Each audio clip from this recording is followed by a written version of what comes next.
निष्पाप वेदांत बंडगरची हत्या ही कुठल्याही संवेदनशील मनाला त्रास देणारी आहे, माणुसकीला काळीमा फासणारी आहे. या गुन्ह्यामध्ये जे जे आरोपी आहेत त्या आरोपींना अटक करून त्यांना शिक्षा ठोठावल्याशिवाय शासन स्वस्थ बसणार नाही.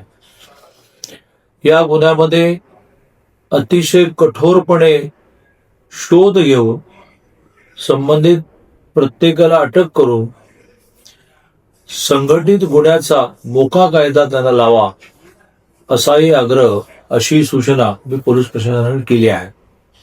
घटनेच्या दुसऱ्या क्षणापासून मी या घटनेमध्ये प्रत्येक पोलीस अधिकाऱ्याशी, प्रत्येक संबंधित अधिकाऱ्याशी बोलतो आहे. हे प्रत्येक वेळेला जाहीरपणे सांगण्याची आवश्यकता नाही. या सततच्या कोऑर्डिनेशनमुळे यातले दोन मुख्य आरोपी, प्रामुख्याने निलेश गडदे आणि त्याचा साथीदार अतुल वायदंडे, या दोघांना अटक करण्यात आली. 3 उरलेले गुन्हेगार जे आहेत त्यांच्यापर्यंत पोलीस लवकरात लवकर पोहोचतील. आता हा गुन्हा जो आहे तो स्थानिक गुन्हे शाखेकडे वर्ग केला आहे.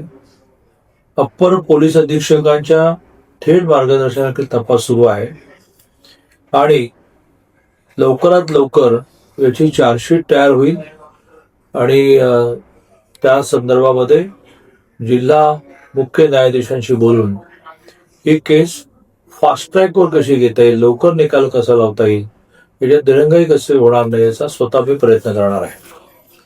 प्रामुख्याने या गुन्ह्याला संघटित गुन्हेगारी असल्यामुळे लवकरात लवकर सगळी कागदपत्र पूर्ण करून मोकाही लावण्याची सूचना मी दिलेली आहे.